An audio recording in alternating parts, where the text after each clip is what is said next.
You know? You know? Alright.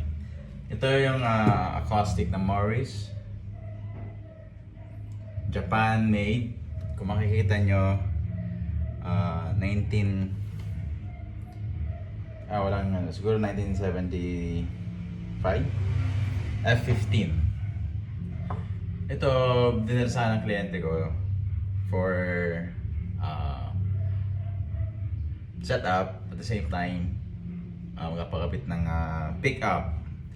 Yung pick-up na chassis na sanabi ko rin sa kanya na iligay is yung di ganito, naka-clip siya dahil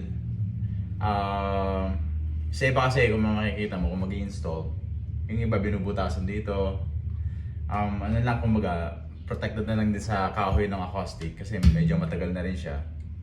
So mas maganda, wala nang kailangang tanggalin na kahoy. Ano na lang yung nakasabit na ganito. Which is good. Good naman yun kasi naprotektahan mo yung body ng acoustic. And then, ito lang yung installation, no? Kailangan butasan lang. Yung dating butas ito is tinanggal ko na. Yung nakalagay dito na plastic para sa strap. Natanggal na siya. So doon ako nagmula. Doon ako nagmula ng magbutas. So okay na. Naka-install na siya.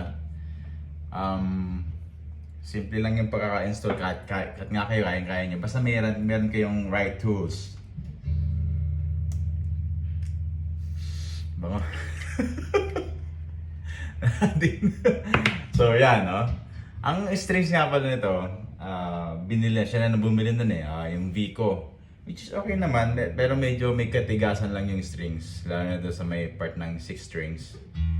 So, ayan, yun lang naman yung nangyari dito.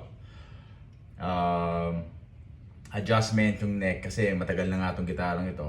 Nagkaroon ng adjustment. Tapos linis na rin, polish ng mga fret dahil nangalawang na yung mga fret wires. Polish na rin yan. Adjustment sa nuts.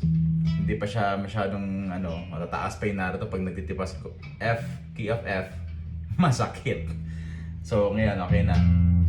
And nagbawas din ako ng saddle dahil naglagay nga ako ng peso sa loob.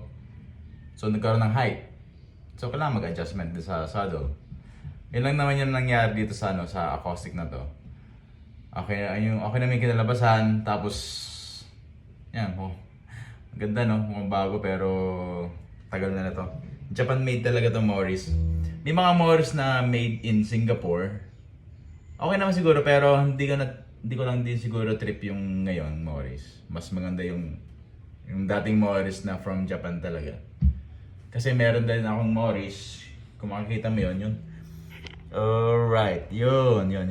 Morris din yan. Akin yan. Personal ko yan. Ang nakalagay ng pickup is K&K Pure Mini. Passive. Maganda yung pickup actually. Ngayon, napili ko siya sa Guitar Pusher. Tagal na yan. Siguro mga 10 years above. Parang 10 years na yata nakalilipas na.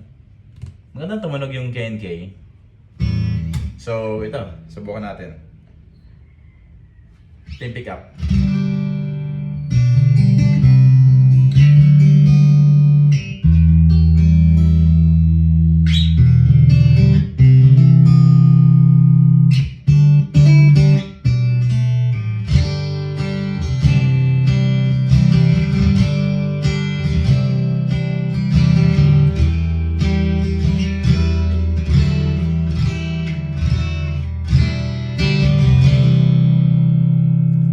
Pickup nito, ang pangalan ay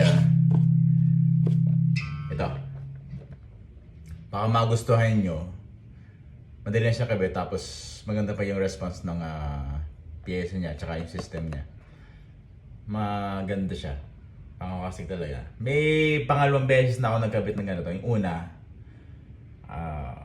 sa acoustic din na Dreadnought. From Pampanga yung made ng gitara. Maganda yung gitarang yun. Nasa review yun last mga videos ko sa page. May review din yun. So, ayan. Ito siya. Makikita mo, ayan o. Hindi ko nga pala inilagay siya dito. Dahil, syempre, mas maganda visualize mo yung pickup, yung preamp, actually. Kita mo siya kung paano ka mag-adjust. Madaling mag-adjust. Kaya siya, dito ko siya nilagay sa baba. Tsaka kita mo siya kung may battery pa at may ilaw. Ibig sabihin nan, gumaan na siya, active na siya ngayon. Pag tinanggal mo siya, wala na. So, hindi masasasa yung battery mo. Kinabit ko, meron na ulit. So, ayan.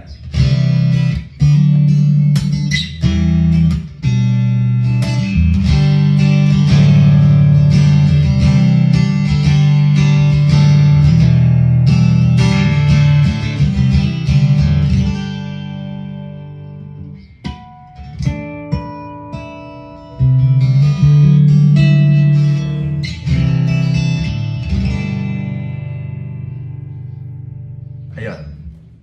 Kung makakabili ka sa online store, siguro around 2.7, 2.5, pwede na, di ba? Tsaka maganda yung turing niya. Anyway, yun lang na yung video ko na gusto sabihin. Morris guitar, ganda, di ba? Para siyang Martin.